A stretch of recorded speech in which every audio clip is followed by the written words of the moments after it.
Somos psicoanalistas de la Escuela Grupo Cero, es una escuela de poesía y psicoanálisis fundada en Madrid en 1981, es decir, hace 35 años.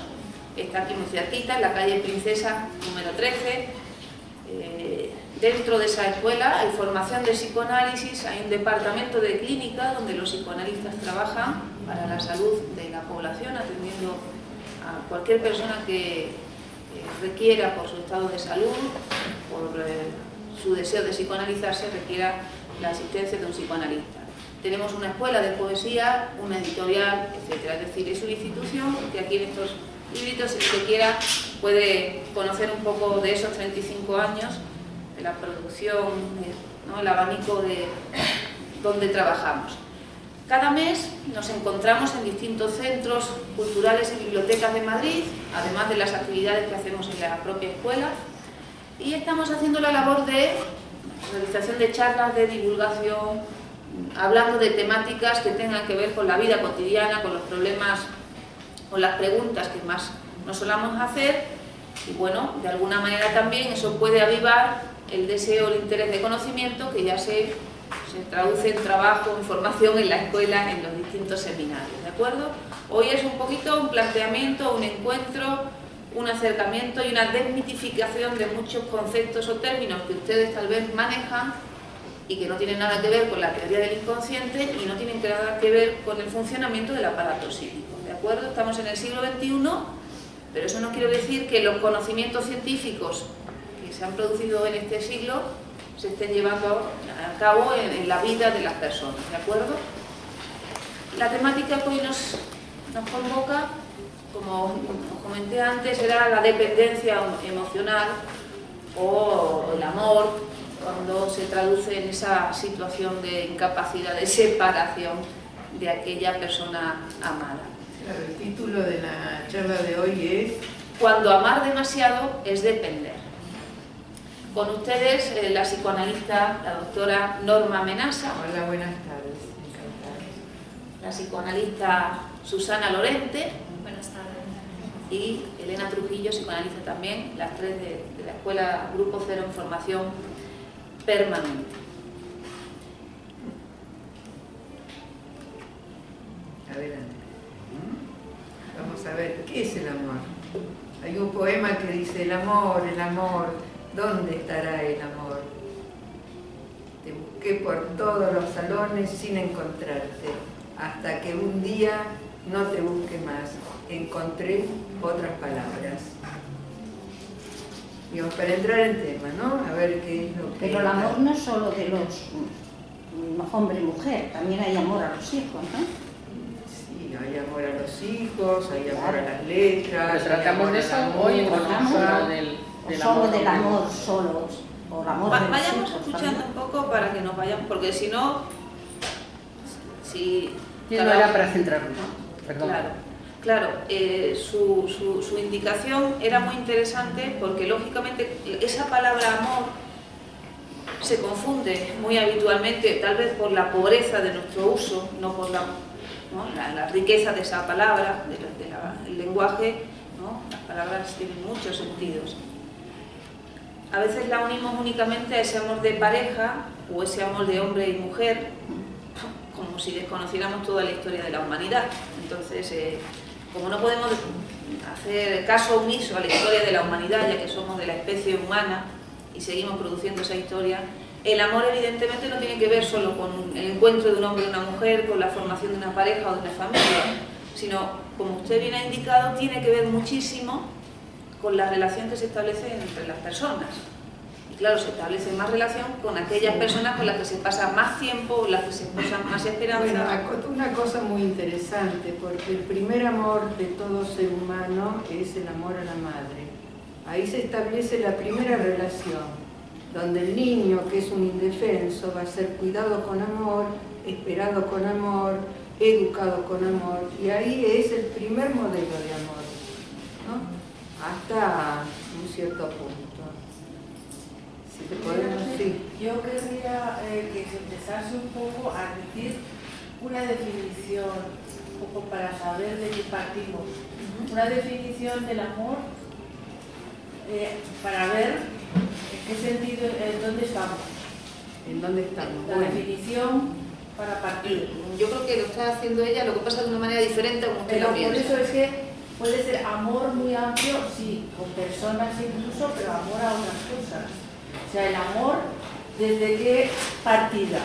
Eso es lo que está explicando Norma. Partimos desde el recién nacido, Amor, donde es recibido con amores amor. personales, con personas. Sí, bueno, el pero amor. después es el inicio porque ese ser que recién nace está en una dependencia extrema, no puede caminar, no regula la temperatura, no articula bien, ¿no? Entonces todo lo recibe de un otro. Y ese es el primer amor. Después, claro, con el tiempo va a haber una ampliación de ese amor que se va a extender, ¿no?, a la figura del padre, a la figura del maestro, a la figura del adolescente, de la novia, a la figura de las artes, a las figuras de las letras, a las figuras de toda la amplia gama de amores que un ser humano puede tener en la vida. Es un sentimiento con el cual es recibido al nacer y que no se va más, que no es un único amor, ese amor primero del cual yo estaba hablando. ¿Podría tener una definición eso? Tiene muchas definiciones. En realidad No yo, sé qué. a mí me gustaría decir que podríamos decir que hay dos tipos de amores. Dentro de esos dos tipos de amores hay diferentes tonalidades, podríamos decir, pero dos tipos de amores, uno que tiene que ver con la especie humana, que tiene que ver con ese amor que nos junta para procrear, para generar una familia, para que la familia se mantenga unida, para que cuidemos a los hijos, para que los protejamos, les ayudemos a crecer. Tiene que ver con ese amor que no es tanto un amor especial de los humanos, porque ese amor también lo tienen los animales, ¿no? Los animales también generan una familia, cuidan sus chorritos, claro, sus lobitos y todo, ¿no? Bueno, Sería un instinto, ¿no? lo que pasa es que en el ser humano ya no podemos hablar completamente de instinto, porque en el ser humano, como hablamos, ya todo está trastocado por ese hablar. Ya todo está trastocado por el símbolo, decimos en psicoanálisis, ¿no? Entramos en otra fase. Ya no, en el ser humano ya no hablamos de instinto, sino de pulsión, que está mediado ya por la palabra. Entonces ya todo está trastocado, ¿no?, en la vida del hombre. Ya nada corresponde, ni encaja exactamente, ni completamente, no hay nada completo, ni preciso, sino que cada uno, ¿no?, si una pareja va a ver una película en el cine, cada uno va a salir pensando una cosa de la película, y a lo mejor es una película de amor, una película que ellos pensaban que iban a salir excitados y iban a salir a hacer otras cositas después de la película, y resulta que se ponen a pelear, discuten y no se hablan en 3 meses, ¿no? Eso no le pasa a los animales, eso nos pasa a los humanos, que hablamos y nos pasan otras cosas. Pero bueno, entonces hay ese amor que tiene que ver con la especie, que es fundamental, que la especie está por encima también de nosotros, de nuestro psiquismo. Pero luego hay un amor que tiene que ver con nuestro psiquismo. Y ese es un amor que tiene que ver ya con la sublimación, tiene que ver con los proyectos sociales, tiene que ver con el trabajo. Porque tenemos que pensar que no solamente una relación para continuarla y mantenerla requiere trabajo. O sea, cualquier tipo de actividad, ¿no?, hacer una producción social en donde usted no se va a beneficiar, usted hace una pintura, un cuadro, que lo va a gozar a lo mejor, bueno, Dalí, yo no sé si pensaba cuántas personas iban a gozar de sus cuadros, ¿no? Pero fue una producción o un puente en donde van a pasar miles de personas, a lo mejor usted nunca va a pasar, pero eso es un acto de amor, que tiene que ver con un trabajo, ¿no? Son como dos amores diferentes y que ya está mediado por lo psíquico, ¿no? Ya está mediado por la palabra. Y que partimos, ¿no?, de lo que estaba diciendo la doctora Norma Benassa, partimos de ese primer amor que era la madre, ¿no?, que muchas veces ese amor por la madre, esa relación materna, la traspasamos a las relaciones adultas, porque ya nos decía Freud, ¿no?, cuando la niña hace un giro en su desarrollo y en su desarrollo, ¿no?, de su psiquismo, tiene que pasar de la madre al padre como objeto amoroso. Pero la niña ama al padre de una manera también muy intensa, ¿no? Bueno, pues hay mujeres que aman al hombre con el que están como si fuera ese padre, ¿no? De una manera muy intensa y muchas veces de una manera un poco con controversias, ¿no? Bueno, Freud incluso dice si es demasiado, si es exagerado, en realidad esa mujer ama a ese hombre como a su madre. Claro, exactamente. Que en realidad lo que nos está diciendo es que esa mujer está reproduciendo de alguna manera esa relación materna que tenía, que también es de amor, no solamente es de amor, es una relación amor-odio, ¿no? Esa ambivalencia afectiva, el amor no existe por sí solo. Claro, porque como en cualquier relación humana, que no sea esa relación ideal, puede generar tanto amor, en el sentido de que todas las relaciones humanas son controvertidas. Es decir, te da placer, te da goce, te da insatisfacción, te da... Es decir, que como, ¿no?, en esa diferencia, la realidad, si estamos en la realidad, el otro siempre nos genera, ¿no?, una ambivalencia. No podemos ser completamente dependientes al otro, necesitamos a otras personas.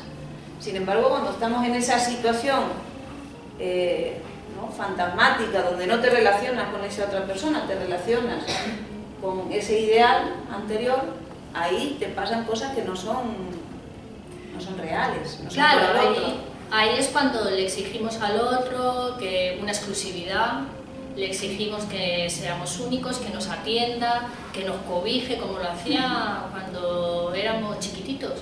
Claro. Y si no nos dan eso... Estamos hablando de ese amor que hace de dos uno. Entonces es una unidad. Son dos que hacen uno. Es el amor único ese, para ir definiendo las clases de amor, ¿no? Que el amor mezclado con el odio siempre, debido a que nosotros amamos y odiamos a la misma persona. La amamos por aquello que responde a nuestro ideal. Es aquello que yo encontré que es lo mejor del mundo, un ideal. Por eso lo amamos. Pero en cuanto se empiezan a establecer las diferencias, ahí aparece la hostilidad. No es igual que yo, no piensa igual que yo, no siente igual que yo. Y ahí empiezan las hostilidades. Digamos, se funda el amor en una base, que es esta: amor hacia uno y hostilidad hacia el otro, que son los dos seres que me van a construir a mí, mi padre y mi madre. Se inicia así: amor hacia uno y hostilidad hacia el otro. Eso no se pierde jamás en la vida. No hay amor puro, no hay pureza en el amor. Es el amor manchado a veces con ese odio, porque el otro me va a traer todo lo que es diferente a mí. Entonces ya salimos de ese amor donde el otro me completa, ¿no? Y entramos en una cosa de desigualdad. Que por amor yo le voy a permitir que sea diferente a mí. Que por amor yo le voy a permitir que él tenga su vida separada de mi vida. Pero el amor no era estar juntos. El amor era estar juntos en un principio, en esa fusión, que se juega en la realidad. Hay un periodo que es el periodo de enamoramiento, donde se fundan el uno en el otro. ¿Vieron esos corazones que se parten? Que cuando se juntan arman el corazón. Bueno, ese es el amor de dos que hacen uno. Toda esa etapa es una etapa de enamoramiento, donde el otro corresponde punto por punto a lo que yo esperaba de él. Pero eso puede durar muchos años, ¿no? Bueno, llega un momento en que hay una desilusión. Sí. Pero el amor no puede ser ciego, tiene que verse la realidad. Bueno, al principio es ciego. Es ciego. Al principio uno dice: ay, qué bellos ojos tiene, y resulta que tiene unos ojos chiquititos, ay, qué alto que es, resulta que tiene unos 50, ¿no? El amor es ciego, es verdad. Pero después de esa etapa... Ya abre uno la pestaña, ¿no? Sí, después viene la vida. La vida, eso. Después viene la vida, y entonces ya empiezan, ¿no?, una vida y otra vida. Y se ve lo bueno, lo malo, lo mediano. Claro, ya entra alguien, ¿no? Entra la sociedad, entra el trabajo, entra el padre. Otros hombres y otras mujeres. Claro, entra el Eso es mundo, peor, eso es peor. ¿no? Y ya esa unión de dos que hacen uno ya se tiene que disolver y pasar a otro. Dice la señora que eso es peor. Claro. ¿Será el miedo que hay siempre de que el otro te abandone? No, yo no tengo miedo a que me abandone. Llevo 65 años casada y no tengo miedo a que me abandone, pero tampoco a que me humille. Yo mando también. Humillar. Sí, no, a mí no. Yo mando también. Bueno, que la humillación ya es un maltrato, ¿no? Ah, no, ni humillación ni nada. Él manda, yo también. Ya es como no aceptar que el otro es diferente a mí. Eso, ¿no? es diferente. Que hay pero nada alguien que más. manda. Nada más. Nadie manda, en realidad. Uno soporta y tolera. La tolerancia es lo importante. Claro, es interesante dependencia emocional o depender del otro, porque como estábamos viendo es una situación donde hay uno que puede más que el otro, hay el padre, la madre y el niño dependiente, ¿no? El término dependiente es que uno no puede. Claro. Claro, un amor establecido así, en la etapa que estamos hablando, la etapa adulta, no corresponde. En el sentido que poder pueden los dos, ya que es un trabajo, es una construcción. No corresponde, pero pasa, ¿no? Pasa que se entra en esta cuestión donde hay uno que manda y el otro obedece. Sí, sí. Pasa que uno es el amo y el otro es el esclavo. Pasa que uno tiene el poder y el otro no tiene el poder. Pasa que uno tiene el dinero y el otro no tiene el dinero. No es que los dos compartimos el dinero que hay para los dos, sino que hay una situación de poder donde uno tiene y al otro le falta. No tiene, ¿no? ¿Cómo hacer para tener un nivel soportable? Igualar no nos vamos a igualar, pero ¿cómo hacer para que el que tenga no sea un déspota? Claro.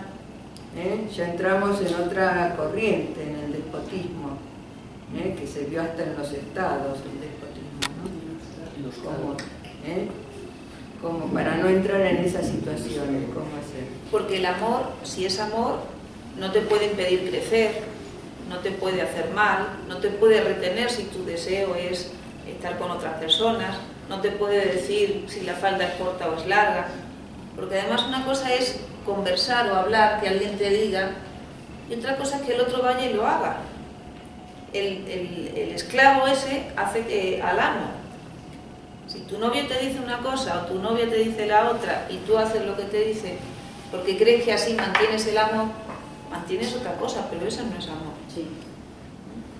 A veces hay un miedo en el amor, que es el miedo a diferenciarse, ¿no? Porque si yo soy muy diferente, el otro no me va a querer.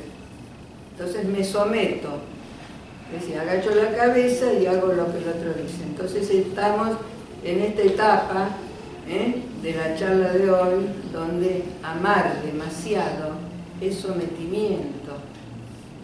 No es reconocer que cada uno tiene una vida única, que tiene que hacer su camino. Si se somete ya vive para el otro. Ya no es mi vida, ya me someto a la vida de él, o de lo que sea. Además es muy interesante porque uno podría decir, bueno, someto mi vida al otro. Alguno de ustedes lo ha pensado. Pero claro, ¿a qué otro? Porque no es ese otro, no es el amor, sino a saber a qué se está sometiendo cada uno. Porque es un proceso psíquico, es una cosa inconsciente. No es que tú te sacrifiques por amor a tu pareja. Ningún amor te puede pedir tal cosa, como bien me está indicando Norma. Son tus ideas que además no las puedes poner en palabra, porque ponerlas en palabra frente a un psicoanalista te cambiaría esa idea. Claro, son cosas que uno también va construyendo a lo largo del tiempo, ¿no? Esas relaciones de amor. Porque si uno trabaja sobre ellas, transforma su posición en el amor. Porque como ya he indicado, la vida es esa construcción para cada uno diferente. En cualquier construcción va a haber modificación, pero si yo me resisto a modificarme, si yo quiero, ¿no?, seguir creyendo en mí, pues al final me pierdo toda la riqueza. Esta cuestión de ¿a quién me someto? ¿No? ¿A quién me someto? Quiero ser músico, ¿no? Me tengo que someter a la música y tengo que estudiar 8 horas por día música y toda la vida ser un músico. Me someto, pero es un sometimiento que no me anula, es un sometimiento que me da pista, me hace crecer, me da, favorece el despliegue de mi creatividad. No es sometimiento. Bueno, no es sometimiento del malo, digamos, de ese que hace de mí una sierva, ¿no? De ese que me anula. Es un sometimiento que me permite el desarrollo. Entonces, ¿a quién me someto, no? ¿A quién me someto? Esa era la pregunta. Porque es una cuestión también, me parece que ideológica, ¿no? Bueno, digo que también hay corrientes ideológicas, ¿no? Sociales, nos lanzan frases de que, por ejemplo, muchas veces lo hemos escuchado, que tenemos que ser semejantes para enamorarnos, o que eso es la relación ideal, que tengamos gustos semejantes, que hagamos cosas iguales, ¿no? Que seamos iguales, ¿no? Otra vez volvemos al anular la diferencia. Cuando en el momento en que pasamos esa fase de enamoramiento con el otro, en ese momento ya tenemos que entrar en otro proceso de diferenciación, otro proceso de crecimiento con el otro, de proyectos. Ya no van a ser esos ideales, esos ideales fantasmáticos que hablábamos antes, ¿no? Del amor materno, del él es perfecto, ¿no? Luego, cuando nos comenzamos a contactar realmente, a comunicar con el otro como es, aunque hay parejas que nunca llegan a ese estado, a conocerse como son, o sea, permanecen desconocidos casi que durante toda su vida, pero cuando llegamos a ese momento tenemos que o aplicar la tolerancia, el aceptar la diferencia del otro, aceptar que haya momentos donde no quiera estar con nosotros y quiera estar con otras personas. Porque el hecho de limitar también esa... Personas o cosas. O cosas, claro, ¿no? O actividades. Sea un científico que se pase 9 horas en el laboratorio, que tenga otros amores además de mi amor, pero así es la vida, ¿no? Claro. No se puede cortar la vida de alguien por un amor único que nunca me va a satisfacer demasiado, ¿eh? Porque esa cosa de dominancia es como una moneda de 2 caras. Él me domina a mí y me somete, pero después se da vuelta la moneda. Yo ya aprendí y ahora lo someto yo a él. Me vengo, lo someto. ¿Cómo lo someto? Y de una manera diferente. No le hago la comida, no lo recibo bien cuando viene, me quejo todo el día de que lo que me da no me alcanza. Eso es la misma moneda, entrar en esa cuestión de que hay uno que manda y el otro que obedece, tiene su contrapartida. Se puede dar vuelta la moneda y entonces se puede invertir la situación. Bueno, ¿y por qué no preguntamos los ejemplos? Que si no nos empiezan a contar cómo cambiaron y antes ella me hacía así y ahora ya no me hace... ¿no? Que no vamos a preguntar, pero que se pueden poner a estudiar y decir cómo uno maltrata o cómo uno ha dejado de hacer ciertas cosas por no haber podido hablar o tomar ciertas decisiones, y ahí en esa cesión luego se venga en su vida cotidiana. Sí, porque también es un maltrato enmascarado, ¿no? Es como una mascarada, un antifaz que tiene el maltrato. Yo no te dejo ir a tal lado porque te cuido. Es por amor que yo no te dejo ir, ¿no? Pero ahí estás cercenando una parte de no te dejo ir. ¿A dónde? A estudiar, a aprender lo que yo quiero. No te dejo ir porque yo te cuido. Es un maltrato disfrazado, ¿no? Claro, como si el que está al lado de uno fuese alguien que tiene ideas raras en la cabeza o que a lo mejor es un envidioso, digo, que a lo mejor lo que está envidiando es que uno desea otras cosas diferentes a esa persona. Yo creo que estáis hablando de casos muy extremos, que no se dan. O sea, son muy sí se dan. Bueno, se dan y no se dan, ¿no? Bueno, se dan, pero en menos proporción. Debe ser que lo más raros vienen en la consulta de psicoanalista y nosotros tenemos...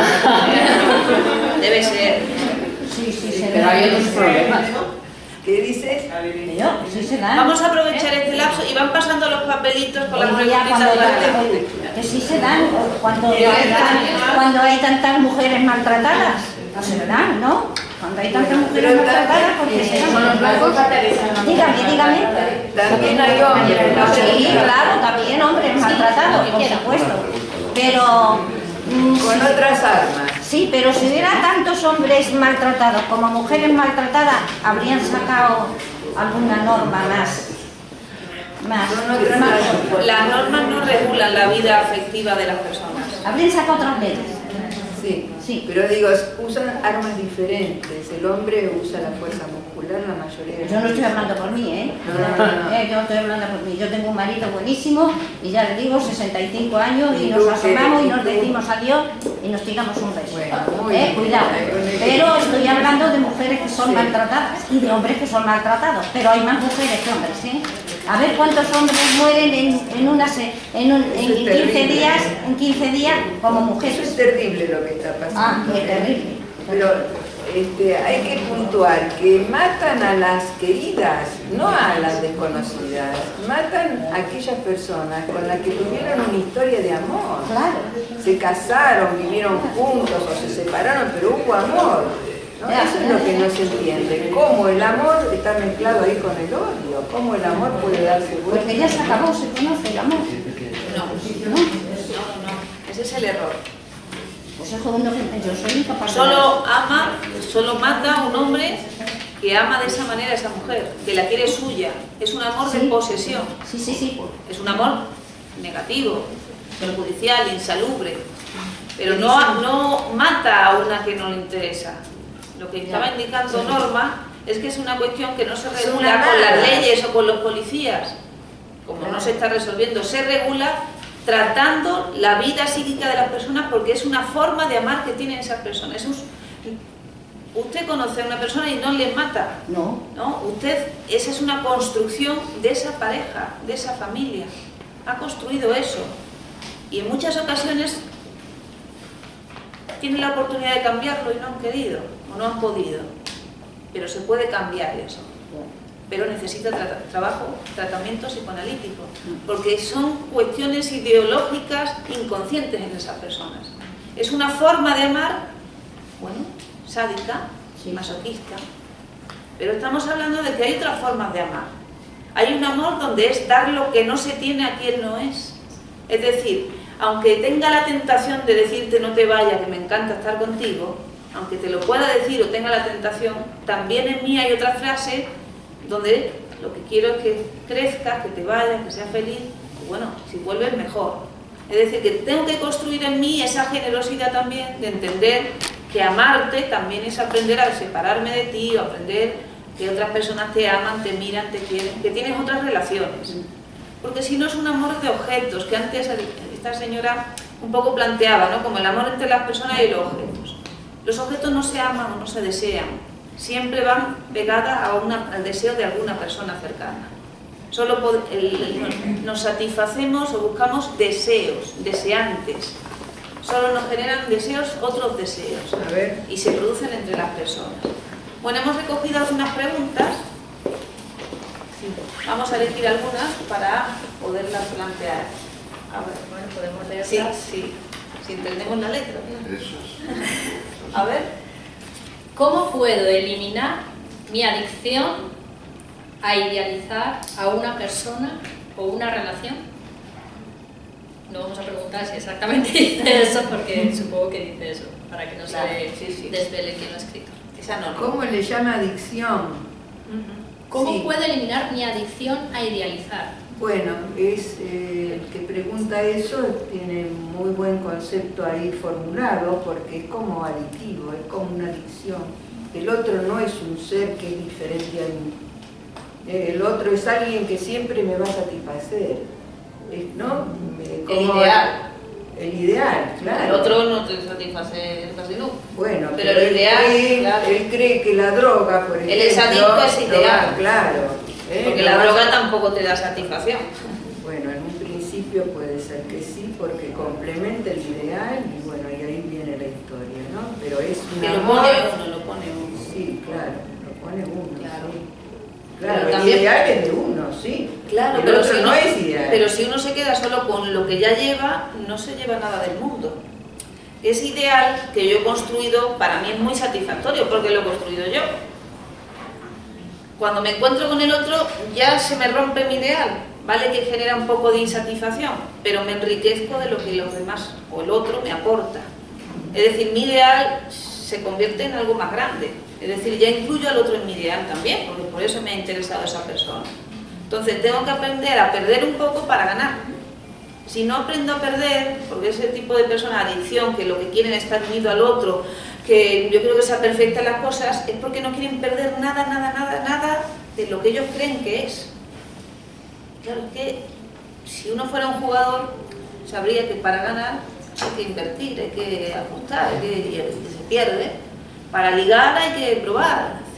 Entonces, al que le va bien la vida es aquel que se ha arriesgado, o que sabe elegir mejor, vale, pero siempre se pierde.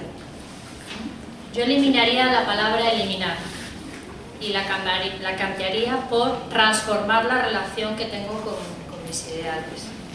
No se trata de eliminarlos ni de, porque eso es imposible. O sea, se trata de transformar nuestra posición, nuestra relación con esos ideales. Y para eso se requiere un trabajo psíquico, necesariamente. Acá tengo otra que dice, sí. En la pareja tiene que haber un cierto interés del uno por el otro, normalmente. Un cierto interés. Estaría bien. Una cierta amistad y una cierta complacencia, ¿no? No necesariamente, dice por aquí alguien. He oído, no sé quién, pero he oído decir no necesariamente. Bueno, pero está hablando de Sor Juana Inés de la Cruz, porque eso pasa con Dios, ¿no? Que no responde. No, yo no lo he dicho. Se puede cambiar de pareja si esa no te gusta. Dice, veo una cierta dependencia para que funcione la pareja. Yo creo que la dependencia estaría dada por la amabilidad más que dependencia, ¿no? Por la complacencia con el otro. Que la dependencia es como una dominancia que uno tiene sobre el otro. Más bien cambiar eso de dependencia por una cierta complacencia con el otro, ¿no? Una cierta amabilidad. Eso lo podemos llevar al mundo de los negocios. Uno podría decir que la empresa tiene dependencia de su cliente, ya que su negocio depende del cliente. Pero graso error depender de ningún cliente en concreto, porque uno tiene que depender de su estructura laboral. Tiene que ser amable, atender bien al cliente, es decir, tengo que favorecer que vuelva, pero tengo que construir más clientes, es decir, no puedo depender de ese. En cuanto dependo de ese, mi vida empresarial falla. Tengo que ser un buen vendedor. Entonces, construir una pareja no es estar juntos porque dependemos el uno del otro que nos amamos, no, eso es una pobreza. Es construir una relación en la cual el otro me aporte cosas para que yo siga estando interesado por el otro. Porque dependo de tu amor para poder vivir, por ejemplo. Es una frase muy bonita. Es una frase muy linda. Pero no agota la cuestión, porque lo importante no es que el otro me ame a mí, sino que tengo que ver yo, qué capacidad de amar tengo yo. Eso es lo que me va a hacer un sujeto del amor. A ver si yo puedo amar, no tanto que el otro me ame a mí y yo en una posición pasiva, ¿no? Sino a ver yo, ¿qué puedo dar por amor? ¿Qué amor puedo dar al otro? Si soy yo capaz de ser el amante, no el amado. Cambiar un poquito la posición. Pero eso a veces es patológico también. Se transforma en patológico. ¿El qué? El amar demasiado, el ser tú, lo que acaba de decir la señora. Y bueno, hay madres que casi matan No, a sus madres hijos de amor. y esposas. Sí, porque también debe haber una puntuación. También debe haber un Pues momento esto donde es, uno diga no, o corte, lo o te des difícil. la vuelta para que el otro sepa, para que puedas volver también, para que el otro te espere, porque si no, qué agobio, ¿no? Sí. ver, otra más. No sé si voy a ver. Si la insistencia irrespetuosa ya ha advertido que un amante se queda sin la otra, además de casado y perverso, pide morbo. Madre mía, Habrá algunas que contestemos y otras no. Yo no entendí lo que... No, pero A ver, por eso. eso. Así, ya con mal rollo, dispuesta de vacaciones de él. Llama 2 veces al día, me perturba algo, no cojo el teléfono. Bueno, hay personas que están perturbadas ya de por sí, que no necesitan que sea la llamada la que les perturbe, ¿de acuerdo? Y que alguien te llame por teléfono no te obliga, aunque sea tu pareja, a atender el teléfono. También hay que saber esas cosas, y uno no se siente en la obligación de satisfacer al otro. La dependencia... ¿no? ¿Qué es? No se entiende. De la charla. La nenencia de la charla podría conceptuarse como apego, por tanto generará el miedo. esa no la entendemos. Es mía, pero la puedo mejor hablar. Y la primera Sí. ¿Vale? Bien.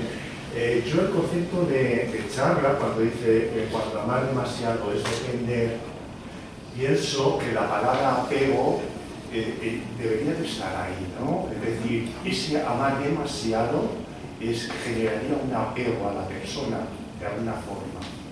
Y ese apego, que cuando nos falla, genera miedo, lo que ha dicho la doctora antes, ¿no? Me imagino, ¿no? Lo que pasa es que las personas no el concepto de apego nos hace creer como que somos dependientes del otro. Sí. Cuando no, eso son cuestiones psíquicas. Soy yo la que en mi construcción del amor te utilizo a ti para eso, pero no dependo para nada de ti. Las personas somos completamente sustituibles las unas de las otras. Entonces pensar en la situación del apego es ya quedarnos en lo figurativo, en lo imaginario, o creer que no tiene que ver con el deseo y con la sexualidad infantil, no con el otro. Es la sexualidad infantil que neuróticamente llevada a la actualidad del sujeto le lleva a amar de una manera perjudicial.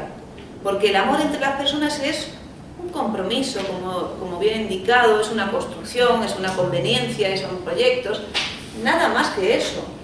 Un amor saludable, si te hace mucha molestia, pues uno lo aparta, por muy bien que te lo hayas pasado con esa persona.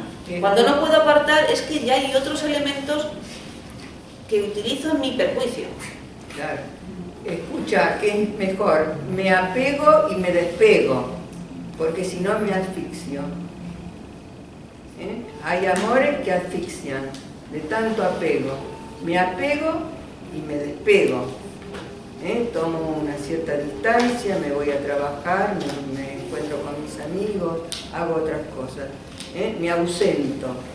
A ver qué pasa con mi ausencia también, porque apego es estar fusionado uno con otro, pero así no se puede vivir, te ahogas, te asfixias. Entonces me apego y me despego.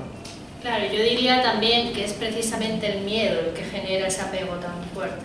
El miedo a perder, muchas veces. Sí, el miedo a perder también, porque siempre que cambiamos una situación en la vida, siempre que transformamos algo, así sea el apegarnos a una persona, hay algo que dejamos, o despegarnos, hay algo que dejamos. Pero a mí me parece que está primero el miedo, que no es después, que es el miedo el que genera esa fusión de no querer despegarnos porque nos encontramos con la realidad, nos encontramos con nuestros deseos, si nos vamos con otras personas, si hacemos cosas diferentes, ¿no? Entonces, estamos más en un sentimiento, en una situación de placer, ¿no? En donde nada nos perturba. Una relación conocida, maternal, ¿no? Como una situación placentera, entre comillas, pero que no nos brinda ningún goce y que luego tiene consecuencias. Tiene consecuencias para la pareja porque eso genera aburrimiento. Sí. Pero todo esto no es amar, no es amar, no se puede... Es parte de las vicisitudes del amor. No, sí, es parte de las vicisitudes. El amor tiene todas estas cosas. El amor no es algo cerrado, perfecto, eso no existe, no hay nada perfecto en el ser humano. Es que para mí hay mucho más allá, es mucho más espiritual.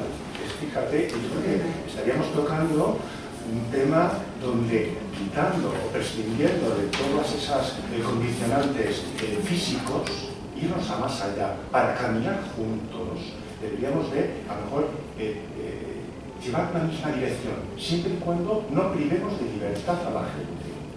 Bueno, de acuerdo. Lo que ha dicho la doctora a mí me parece muy interesante sobre el tema de que cada uno es libre. Y no obstante nos podemos Lo que pasa es que encontrar. usted no introduce en su discurso lo psíquico. Es que, bueno, yo entiendo que lo que estamos haciendo aquí es basarnos simplemente en cosas muy materiales, muy de que si yo tengo dinero, que si yo te doy la comida hecha. O sea, estamos a un nivel un poco de tú a tú, muy físico. Yo creo un poquito más allá, más espiritual. Físico debe ser porque el amor y el sexo algo a veces se conjugan, porque otra física, ¿no? Hemos dicho que hasta no se aman los objetos. Es que es verdad, es que es el tema. O sea, yo no creo que el amor tenga casi que ver con el sexo. Un poco. Creo que tendría que saber, o sea, tendría que haber un aprendizaje muy bueno desde muy pequeña la gente y tal, desde que nace, como decía la doctora, ahí con ese amor, bien, pero eso luego dirigirse hacia un saber cómo se debe hacer eso. O sea, cómo La sexualidad no se puede... La sexualidad no tiene nada que ver, yo creo, con La el amor. sexualidad es una cosa humana, que no se puede prescindir de ella en la vida, Claro. que cuando se reprime enferma. Exacto. Pero esa Entonces, cosa en la vida en más pareja, físico. inhibir o Es reprimir físico. la sexualidad, La sexualidad más allá de que no puede... es una cosa física que te puede crear un sentimiento, ir hacia esa sexualidad, pero nosotros, eso, el tema de la sexualidad, a lo mejor en el instinto con los animales tiene algo que ver, pero con las personas no creo nada que tenga que ver. El amor se confunde con la sexualidad. No, Pero no, es una proporción pequeña, menos del 50%, Porque pero es una proporción. existe algo que se llama la sublimación. No todo es el sexo oral, el sexo escrito o el sexo no sé cuánto, ¿no? Está el poder, algo que se llama la sublimación, donde yo transformo esa energía puesta en lo genital de la cama y la transformo en una energía que me da la posibilidad de conectarme con otras cosas. Es que creo que es al revés. Eso se llama sublimación, no solamente es Creo el que al revés, sexo. que tú eso lo necesitas incluso como que te lleva después de esa sublimación, te lleva al sexo. Porque necesitas ese contacto. Bueno, a veces y las tal, mujeres pero a no veces... es al revés. O sea, Puede ser de cualquier manera. Acceso al amor. Puede ser de cualquier manera y como hemos Pero dicho... el sexo es yo un el sexo no me acontecimiento lleva al amor. mínimo. Claro, pero ya lo voy a decir, yo el sexo no me lleva al amor. No. Yo, el sexo, ¿no? Pero somos personas diferentes. Claro, pero es que a cada uno le Al pasa otro le cosas puede pasar de otra diferentes. manera. El O una sexo, situación el sexual amor. le lleva a tener ese sentimiento. Hay mujeres que tienen una relación sexual con un hombre y quedan prendadas. Claro, la relación de pareja se trata O sea que- en la construcción de una tolerancia al otro. Es decir, aprender a conocer cómo el otro desea, cómo el otro se encuentra conmigo. Aprender a tolerar eso. Porque la problemática viene cuando no entiendo a mi pareja o no entiendo por qué él desea de esa manera, porque ella... Claro, y empezamos a reprimirnos el campo y al final acaban las parejas que no hablan, que no follan, que no... Y están, pero tienen cuestiones que no construyen esos puentes también que les unen en las cuestiones afectivas, que también pueden acontecer y deberían acontecer en la vida en pareja. Pero construir también la sexualidad puesta en las palabras, porque no pensemos que la salud de las personas porque tengan muchas relaciones sexuales. Es por la construcción de una sexualidad que tiene que ver con la palabra, una sexualidad donde pueda desplegar mis deseos. En lo genital también. Yo en esto, sobre la base esta de la pregunta esta que ponen en el cabecero sobre la dependencia y todo esto, es verdad que yo lo que creo es que lo que falta mucho cuando te llegas a el equívoco que hay en las cosas, ¿no? Entonces, aprender bien lo que es realmente el tema. Mira, muchas veces una persona. la palabra aprender. tenemos que aprender desde muy base lo que es realmente el querer a otra persona, el sentir, el tener muy claro... Eso para cada uno va a ser diferente. Entonces no ahí, podemos decir que mi manera es o me digan la manera. No. Tengo que decirle, la salud de las personas es una construcción. No pensemos que somos sanos, para nada. Hay que construirlo. Pero hay una manera de amar la salud. La salud... Pero yo no estoy de acuerdo en que hay cosas que se fomentando esos hábitos y en la mente y todo, o sea, fomentando el que tú veas las cosas como deben ser, y eso es un aprendizaje que te puede llevar a después a unos hábitos y a estar en lo que tienes que estar, ¿eh? Bueno, pero, o sea, si tú pensemos trabajas, que no son los hábitos, también es la ideología, también son los libros, todo, pero también eso hay que trabajarlo. No dejar, claro. Es que yo pero soy es así. psíquico. No, pero es y psíquico. por eso vienen muchos problemas ahora de malos tratos y tal. Pero Yo trabajarlo, soy así, trabajarlo tiene que ver también con que hay algo de ustedes que tienen que trabajar en el diván de un psicoanalista. Y no tienen que trabajar en el sentido, el otro no puede hacer ciertas cosas por ti, por mucho que te quiera. Hay cosas que o tú transitas esas preguntas y esos caminos, o si no, no lo aprendes. Entonces, también uno se tendría que preguntar, ¿no? Por ejemplo, veamos el periódico y vemos a los políticos de hoy en día. ¿Ustedes creen que esas personas son personas sanas? No solo por el uso de su economía. ¿Ustedes creen que esas personas saben amar a alguien? ¿Ustedes creen que esas personas tienen relaciones sexuales saludables? Pero es que vivimos en una sociedad muy patológica, ¿no? Y todas las personas... Bueno, pues por eso... A las relaciones desde una carencia... Pero por eso estamos aquí, porque hay que trabajar la salud. Si no empezamos a trabajar la salud, cada uno de nosotros, sobre cada uno de nosotros, ¿cómo vamos a transformar la sociedad? Votando a otros sí, pero si no cambiamos nuestra forma de amar, de desear, de construir, de escuchar, no va a pasar eso que queremos que pase. Permanezcamos quietos, a ver qué cambia, ¿no? No, tenemos que decir, oye, quiero gobernantes diferentes, pero también yo quiero ser diferente. ¿Y cómo? La ciencia te viene a plantear que hay otras formas más saludables, más sanas, más respetuosas, que no estamos usando. Que la mayoría, ¿no? Hay esos casos de mujeres que matan, casos de no sé qué, casos de una cantidad de divorcios, una cantidad de gente que vive y no se habla. Bueno, ¿y por qué? ¿Por qué no podemos construir, ¿no?, sociedades donde la gente viva y disfrute? Disculpa, 7000 siglos de patriarcado, ahora en la industria y en las empresas, en la vida, no se cambia en unos meses, ¿eh? No, bueno, pero es que... Sí, nadie pide eso, nadie pide Ni eso. el patriarcado ni el matriarcado. Hombres y mujeres en el mundo. Pero se trata de eso, de que algo dormidos estamos todos. Por nuestras tendencias a permanecer en la quietud, también, que es muy cómoda la quietud, y también por la situación, ¿no?, donde nos tienen embuidos a cada uno en nuestra supervivencia. Pero el planteamiento es que está la ciencia, señores, está la poesía, son instrumentos de conocimiento, tenemos que usarlos, ¿no? No están al servicio de los poderosos, están al servicio de la salud psíquica de las personas, de la cultura. Es que yo creo que es fundamental la preparación para que no se lleve a confundir, conocer para que no se lleve a confundir términos como son eso, por qué se llega a esos malos tratos, a esas dependencias y a esas cosas. Trabajarlo de manera que tú, cada vez que sabes más, cada vez que estás más preparada y tal, pero eso es un prejuicio, porque también había una idea, y que pasa mucho en la violencia doméstica, porque violencia de género sí, es erróneo, porque es pensar que los hombres, o ciertos hombres, odian a la mujer. Y no, es una violencia que tiene que ver con el amor, tiene que ver con las parejas. Hay ciertas parejas que por su modelo de amor llegan a esa situación, ¿de acuerdo? No es por hay una cuestión asesinos de... que sí matan porque sea una mujer, sí, pero no es el caso ya de que que es de estamos un hablando. no sé qué, ¿no?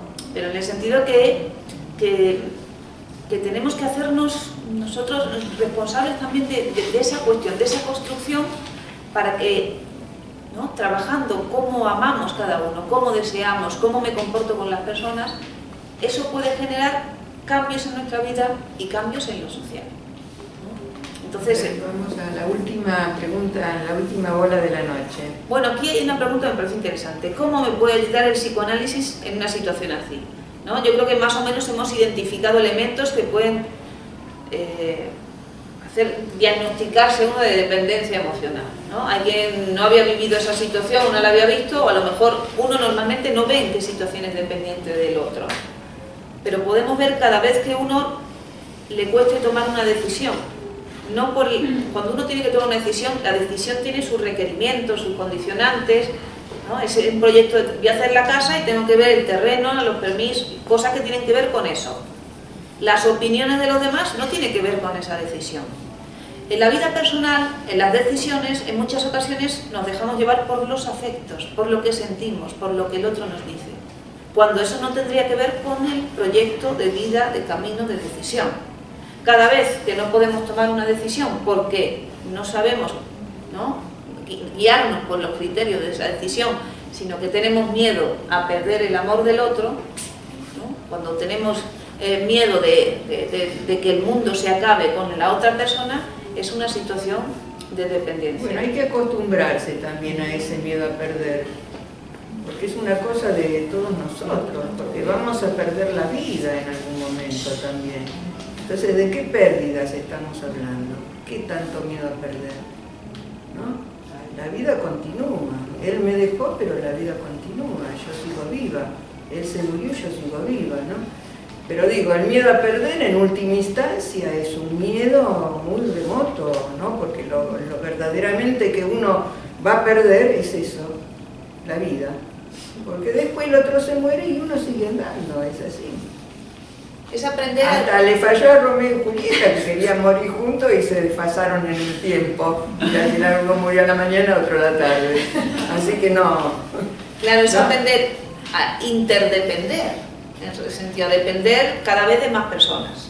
Ese es el crecimiento, la riqueza de tus relaciones sociales, donde si este no puedo tener proveedores, si no este no te lo provee, te buscas otro proveedor. La cuestión es que siga uno su proyecto de vida. Y es depender del panadero, porque uno depende al final del saludo, de la mirada, del deseo, ¿no? Uno tiene miedo, pero le conversa al otro y te da ánimos, y sí, es decir, que uno depende del deseo, del sostén de otras personas. Entonces de eso es lo que uno se tiene que preocupar, siempre de tener personas en su vida a las que amar, con las que construir algo, con las que darle algo, aunque uno no le vaya luego a pedir la cuenta, pero tener que siempre haya alguien para darle algo, o que te pueda, ¿no?, esperar algo de ti, porque si no uno vive con quién toma referencia. Eso de la cuenta es muy interesante, porque el amor no pide nada a cambio, uno lo da por amor, no lo da para que vuelva, para que me retribuya, para que me aplauda, no, uno da por amor, a la pérdida, digo, ¿no? Pero eso es muy malo. ¿Eh?